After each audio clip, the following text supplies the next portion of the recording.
Welcome to OPS news. जी हाँ दोस्तों, स्वागत है एक बार फिर से आप सभी का ओपीएस न्यूज पर। तो आइए दोस्तों बात कर लेते हैं आज 9 दिसंबर 2012 यानी कि बुधवार के कुछ मुख्य समाचार, ताजा बड़ी खबरें, breaking news headlines. Today breaking news के अंतर्गत देश और दुनिया की 50 बड़ी और महत्वपूर्ण काम की खबरें निकल कर आ रही है, जहाँ पर दोस्तों बहुत ही बड़ी महत्वपूर्ण खबरें और आम जनता को जान लेना बहुत ही जरूरी भी होगी। आपको बता दें दोस्तों, यहाँ पर 5G सर्विस को लेकर कुछ बड़ी खबर सामने आ चुकी है। प्राइवेट हॉस्पिटल में, अस्पताल में दोस्तों इलाज को लेकर कुछ बड़े खुशखबरी सरकार ने दी है। और वहीं अगर आप प्राइवेट नौकरी करते हैं तो दोस्तों आपको मिल सकता है बड़ा तोहफा। इसको लेकर कुछ बड़े खुशखबरी है। अच्छा, इस बार भी कोरोना के चलते दोस्तों नहीं होगी 9वीं क्लास तक की परीक्षा। जी हाँ, मतलब जिस तरह से लास्ट ईयर बिना परीक्षा ही अगली क्लास में आ गए थे, इस साल भी अगली क्लास में आ जाएंगे। इसको लेकर आदेश पारित हो गया है। पूरी खबर डिटेल के साथ जानेंगे। और वहीं दोस्तों भारतीय रिजर्व बैंक ने अब इस बैंक का लाइसेंस कर दिया है रद्द। जी हाँ, मतलब दोस्तों देश में लगातार एक के बाद एक बैंक बंद होते जा रहे हैं और इसी बीच अब इस बैंक का लाइसेंस रद्द कर दिया है। जानते हैं क्या होगा उसके जमा पैसों का, और जमा पैसों में से थोड़ा बहुत मिलेगा या सब कुछ जब्त हो जाएगा। पूरी खबर यहाँ पर डिटेल के साथ जानेंगे। और वहीं कोरोना वायरस के इलाज को लेकर बड़े खुशखबरी सामने आ रही है कि अब मात्र 24 घंटों में खत्म हो जाएगा कोरोना का संक्रमण। जी हाँ, मतलब जो व्यक्ति कोरोना से पॉजिटिव होंगे ना, उसका 24 घंटों के अंदर अंदर इलाज हो जाएगा। क्या कुछ ऐसी टेक्नोलॉजी आई है, पूरी खबर जानेंगे। पुरानी गाड़ियों को लेकर सरकार की तरफ से एक नया नियम जारी हुआ है। और वहीं किसान आंदोलन को लेकर कुछ बड़ी गुड न्यूज निकल कर आ रही है। और वहीं अगली बड़ी खबर सामने आ रही है कि 31 दिसंबर से पहले कर लीजिएगा यह काम, नहीं तो लगेगा 10,000 रूपए तक का जुर्माना।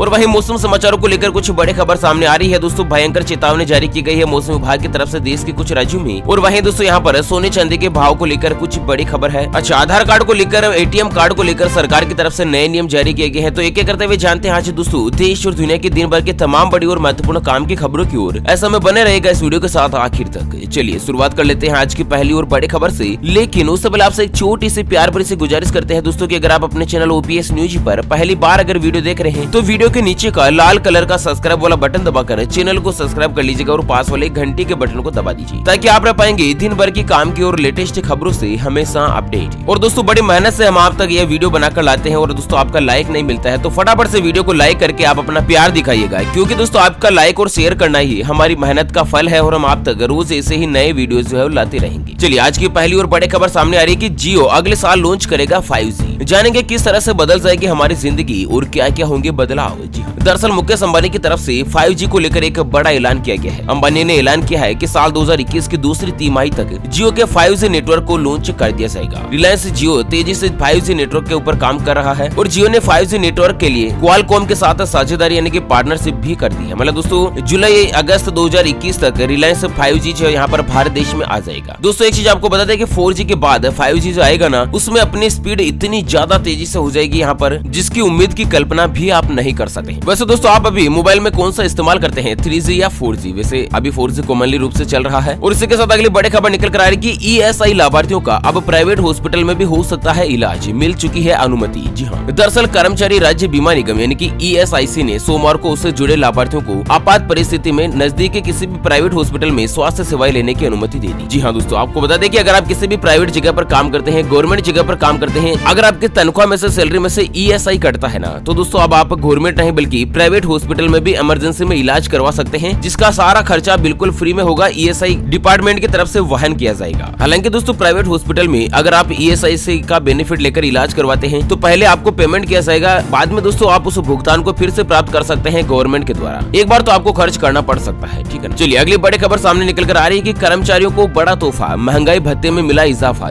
तो दरअसल यहाँ पर अगर आप प्राइवेट नौकरी कर रहे हैं दोस्तों, फैक्ट्रियों में, कारखानों में काम कर रहे हैं ना, तो सरकार के मुताबिक 1 अक्टूबर से ही एक नया नियम लागू हो चुका है, जहाँ पर अकुशल यानी कि बिल्कुल ही काम जो नहीं जानता है उस श्रमिक को कम से कम हर महीने के 15,492 रूपए की तनख्वाह तो देनी ही पड़ेगी। अच्छा, जो थोड़ा बहुत कुशल होता है, जिसको अर्धकुशल बोलते हैं, ठीक है ना, उसको 17,069 रूपए, और अगर प्रतिदिन की बात करें तो 657 रूपए उसकी मजदूरी कम से कम देनी पड़ेगी। और बिल्कुल जो कुशल कारीगर होते हैं, जो फैक्ट्री में यहाँ पर दोस्तों खुद मशीन चलाते हैं, कारीगर का काम करते हैं, मिस्त्री का काम करते हैं, उनको कम से कम 18,797 रूपए यानी कि लगभग 723 रूपए प्रतिदिन के हिसाब से मजदूरी देनी ही पड़ेगी। न्यूनतम मजदूरी को लेकर यहाँ पर दोस्तों देश की राजधानी दिल्ली सरकार ने इस तरह का कुछ बड़ा ऐलान किया है। वैसे दोस्तों आप कौन से राज्य में रहते हैं, एक बार बताना जरा वीडियो के नीचे कमेंट बॉक्स में, ताकि दोस्तों आपके राज्य में न्यूनतम मजदूरी कितनी है, जिसका अधिकार दोस्तों सरकार ने आपको प्राप्त करने के लिए दिया है। कहीं आपका मालिक आपका शोषण तो नहीं कर रहा है आपको कम सैलरी देकर। दोस्तों आप अपने राज्य का नाम जरूर बताइएगा, ठीक है ना। चलिए अगली बड़ी खबर निकल कर आ रही है यहाँ पर दोस्तों कि 6ठी से लेकर 9वीं तक के छात्र होंगे बिना परीक्षा के पास। कोरोना महामारी के चलते 10वीं की भी नहीं होगी चयन परीक्षा। साथ। जी हाँ, दरअसल Paschim Bangal board of secondary education ने राज्य के शासकीय और प्राइवेट स्कूलों में कक्षा 6 से लेकर 9वीं तक के स्टूडेंट्स को बिना परीक्षा के अगली क्लास में प्रोन्नत करने की घोषणा कर दी गई। और बोर्ड के द्वारा यहाँ पर हाल ही में कल जारी किए गए एक नोटिफिकेशन के मुताबिक इन कक्षाओं के छात्रों को इस साल भी बिना किसी परीक्षा के या बिना अन्य मूल्यांकन के अगली कक्षा में प्रमोट कर दिया जाएगा। हालांकि इन कक्षाओं के लिए जब भी स्कूल खुलेंगे और कक्षाओं का आयोजन किया जाएगा ना, तब अध्यापकों को नई कक्षा के पाठ्यक्रम को शुरू करने के लिए पिछली क्लास के सिलेबस को कुछ रिवाइज जरूर करवाना पड़ेगा। लेकिन दोस्तों यहाँ पर पश्चिम बंगाल राज्य के द्वारा स्पष्ट और क्लियर आदेश जारी कर दिया गया है कि 6ठी से लेकर 9वीं तक के किसी भी विद्यार्थी की परीक्षा नहीं की होगी, यानी बिना परीक्षा के ही वो अगली क्लास में आ जाएंगे। ठीक है ना। वैसे आप कौन से राज्य में रहते हैं अभी तक भी नहीं बताया, जल्दी बताइएगा। चलिए अगली बड़ी खबर निकल कर आ रही है। कोरोना वायरस संकट के बीच मिली बड़ी खुशखबरी। जनवरी से लेकर मार्च 2021 तक कंपनियां करेगी जमकर नियुक्तियां। अगर आप भी दोस्तों बेरोजगार हो गए हैं, अगर आपको किसी अच्छी कंपनी में नौकरी की तलाश है, तो ये खबर आपके लिए बहुत ही ज्यादा महत्वपूर्ण साबित हो सकती है। जी हाँ, जानते हैं दोस्तों पूरी खबर डिटेल के साथ, लेकिन उससे पहले हमेशा की तरह एक नजर डालते हैं आज के माइंड क्विज यानी कि गिवे वाले सवाल की तरफ। तो दोस्तों आज का माइंड क्विज वाला सवाल आप स्क्रीन पर देख पा रहे हैं। भारत के संविधान को बनाने के लिए यानी कि भारत का कानून बनाने के लिए कुल कितने दिन का समय लगा था? जी हाँ दोस्तों, दोबारा सुन लीजिएगा।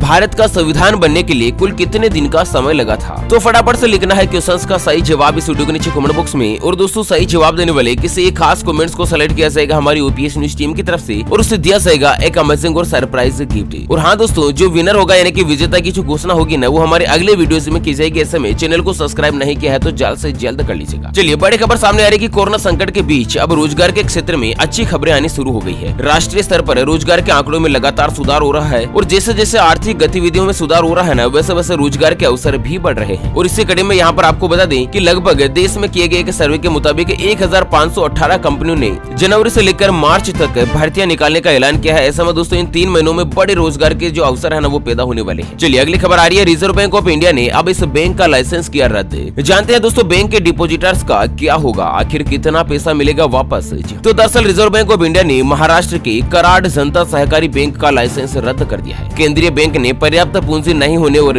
बैंक की आमदनी से जुड़ी भविष्य की संभावनाओं को ध्यान में रखते हुए इस तरह का बड़ा फैसला लिया है। और इसके तुरंत बाद भारत के आरबीआई यानी कि रिजर्व बैंक ऑफ इंडिया ने बड़ी घोषणा करते हुए कहा कि कराड़ जनता सहकारी बैंक का लाइसेंस रद्द होने के बाद अब बैंक पूरी तरह से बंद हो जाएगा, यानी कि अब बैंक में कामकाज बिल्कुल नहीं चलेगा, कंप्लीट रूप से बैंक बंद हो जाएगा। वैसे आपका खाता कौन से बैंक में है दोस्तों? चलिए कोरोना को लेकर बड़ी खबर सामने आ रही है दोस्तों की देश में कोरोना वायरस के पॉजिटिव मरीजों का आंकड़ा पहुंचा 97,35,000 के पार। दरअसल यहाँ पर पिछले 24 घंटों में लगभग 35,000 नए मरीज सामने आए हैं और कुल मरीजों की संख्या 97,35,975 पर पहुंच गई है। और वहीं राहत भरी खबर सामने ये आ रही है दोस्तों की अब तक 92 लाख से ज्यादा व्यक्ति कोरोना वायरस के चलते ठीक हो चुके हैं, स्वस्थ हो चुके हैं। और इसी के साथ बड़े गुड न्यूज भी निकल कर आ रही है। मोल्नोपिराविर से जगी उम्मीद, यूएस वैज्ञानिकों ने किया बड़ा खुलासा, 24 घंटों में खत्म हो जाएगा कोरोना वायरस का संक्रमण। जी हाँ, दरअसल कोरोना वायरस के खात्मे के लिए विज्ञान जो दिन रात काम कर रहा है और प्रभावी दवा या फिर वैक्सीन बनाने के लिए लगातार प्रयासरत है। और इस बीच अभी शोधकर्ताओं की टीम को एक बड़ी खुशखबरी मिली है, बड़ी उम्मीद की जीत लगी है। दरअसल यहाँ पर इस तरह की एक दवा विकसित की गई है कि कोई भी व्यक्ति अगर कोरोना वायरस से संक्रमित हो जाता है ना, तो दोस्तों इस दवा के सेवन के पश्चात 24 घंटों में उसका इलाज किया जा सकता है, उसको ठीक किया जा सकता है। अच्छा, दवा का क्या नाम है? मोल्नोपिराविर। जी हाँ, इस तरह की दवा से यहाँ पर 24 घंटों में इलाज संभव हो सकता है। चलिए अगली खबर सामने आ रही है दोस्तों की पुरानी गाड़ियों के लिए नहीं चाहिए होगी हाई सिक्योरिटी नंबर प्लेट। सामने आए नए आदेश। तो अगर आपने अपनी गाड़ी में हाई सिक्योरिटी नंबर प्लेट नहीं लगवाई है, अगर आपके पास पुरानी गाड़ी है ना, तो परेशान होने की जरूरत नहीं है। दरअसल अब आपका चालान नहीं बनेगा। आपको बता दें अगर आपने भी 1 अप्रैल 2019 से पहले कोई भी कार या बाइक खरीदी थी या कोई भी वाहन खरीदा था ना, तो उस कंडीशन में पुरानी गाड़ियों पर हाई सिक्योरिटी नंबर प्लेट लगानी नहीं पड़ेगी। चलिए अगली खबर सामने आ रही है कि बढ़ गई दुनिया की सबसे ऊंची चोटी माउंट एवरेस्ट की ऊंचाई। नेपाल ने कर दी ऑफिशियली घोषणा। तो दोस्तों दुनिया की सबसे ऊंची चोटी माउंट एवरेस्ट जिसकी ऊंचाई कितनी है 8,849 मीटर। लेकिन नेपाल के विदेश मंत्री ने दुनिया की ऊंची चोटी माउंट एवरेस्ट की संशोधित ऊंचाई का ऐलान कर दिया है, यानी कि जो इसकी ऊंचाई है ना वो लगभग 1 मीटर तक बढ़ गई है। अब इसकी जो नई ऊंचाई रही ना वो है दोस्तों 8,848.86 मीटर है। दरअसल आपको बता दें भौगोलिक बदलाव और नेपाल में आए भूकंप की वजह से इस तरह का बड़ा असर देखने को मिला है और माउंट एवरेस्ट की जो ऊंचाई है ना वो 1 मीटर तक लगभग बढ़ गई है। चलिए अगली खबर सामने आ रही है। हवाई यात्रा करने वालों के लिए बड़ा झटका, डायल पैसेंजर्स ने लगाया नया चार्ज, सफर हो जाएगा महंगा। तो दरअसल कोरोना संकट के बीच ज्यादातर सेक्टर्स के में आर्थिक दिक्कत का सामना करना पड़ रहा है और इस समय नकदी संकट और घाटे से उबरने के लिए हर सेक्टर कुछ कदम उठा रहा है। इसी बीच आपको बता दें यहाँ पर कि डायल ने दिल्ली से उड़ान भरने वाले हर डोमेस्टिक पैसेंजर यानी कि घरेलू जो पैसेंजर होता है ना उसको 200 रुपए और इंटरनेशनल पैसेंजर से 300 रुपए ज्यादा चार्ज वसूलने की योजना बनाई है। चलिए किसान आंदोलन को लेकर बड़ी खबर सामने आ रही है दोस्तों। आपको बता दें कि कल 8 दिसंबर को भारत बंद का ऐलान हुआ था और उसके बाद शाम 7 बजे किसान संगठन और देश के गृह मंत्री अमित शाह के बीच कुछ चर्चा हुई थी। उसको लेकर बड़ी खबर सामने आ रही कि गृह मंत्री से बातचीत में नहीं निकला कोई हल। आज केंद्र से होने वाली मीटिंग टली, किसान बॉर्डर पर बैठकर करेंगे आंदोलन। जी हाँ, दरअसल कृषि कानून की वापसी के लिए मंगलवार को किसानों ने भारत बंद किया था और ये आंदोलन का 12वां दिन था और बंद का असर भी दिखा और हलचल भी। पहली बार देश के गृह मंत्री अमित शाह ने किसान नेताओं से मुलाकात करी। हालांकि इस मुलाकात में भी कुछ ठोस हल नहीं निकला। सरकार ने बुधवार को किसानों को प्रस्ताव देने की बात कही थी और दोस्तों बैठक में शामिल किसान नेता ने कहा कि सरकार कानून वापसी को तैयार नहीं है। ऐसा में दोस्तों अगला क्या कुछ हल निकलेगा उसकी डिटेल हम आपको अगले वीडियोस में बताएंगे। और इसी बीच अगली बड़ी खबर सामने आ रही है कि अब चाइना ने करी डिजिटल स्ट्राइक, अमेरिका सहित दुनिया की 105 एप्लीकेशन पर लगाई रोक। तो दोस्तों यहाँ पर चाइना ने दुनिया में चल रही 105 एप्लीकेशन जिसको अमेरिका सहित कई अन्य देश चला रहे हैं ना, उनके ऊपर रोक लगा दी है। वैसे चाइना में क्या होता है दोस्तों, फेसबुक, ट्विटर, इंस्टाग्राम, यूट्यूब वगैरह सब कुछ खुद का चलता है। यूट्यूब वगैरह भी चाइना में नहीं चलता है, ये बैन हो चुका है चाइना में। फेसबुक नहीं चलती है, ट्विटर नहीं चलता है। जिस तरह से हम यूट्यूब और फेसबुक का इस्तेमाल करते हैं, चाइना में दोस्तों उनके खुद का बनाया हुआ प्रोडक्ट है, उसी का इस्तेमाल किया जाता है। और हाल ही में यहाँ पर 105 एप्लीकेशंस पर भी पाबंदी लगा दी है, रोक लगा दी। चलिए अगली खबर सामने आ रही है, 31 दिसंबर से पहले कर लीजिएगा यह काम, नहीं तो देना पड़ेगा 10,000 रूपए का जुर्माना। तो आपको बता दें दोस्तों यहाँ पर फाइनेंशियल ईयर 2019-20 का अगर इनकम टैक्स रिटर्न आपने फाइल नहीं किया है तो इसकी लास्ट तारीख 31 दिसंबर 2020 है। ऐसे में दोस्तों आप अपने इनकम टैक्स का रिटर्न भर दीजिएगा साल 2019 और 20 के लिए, ठीक है ना। अगर आपने नहीं भरा है तो जल्द से जल्द भर लीजिएगा, नहीं तो 10,000 रूपए तक का जुर्माना जो आपको देना पड़ सकता है। चलिए अगली और अंतिम खबर में जान लेते हैं सोने चांदी के ताजा भाव। तो सोने का जो दाम है ना वो दोस्तों आज जबरदस्त महंगा हुआ है, यानी कि 816 रूपए महंगा होकर सोना जो 48,614 रूपए प्रति 10 ग्राम यानी कि प्रति तोला पहुंच गया है। जबकि चांदी पहले 61,298 रूपए पर थी, जो कि लगभग 3,063 रूपए प्रति किलो महंगाई दर्ज की गई है। 3,000 रूपए प्रति किलो महंगी होकर चांदी 64,361 रूपए प्रति किलोग्राम पर आ चुकी है। ओके फ्रेंड्स, इसी के साथ आज के मुख्य समाचार to the breaking news headlines news के इस अपडेट वीडियो को फिलहाल यहीं पर देते हैं विराम।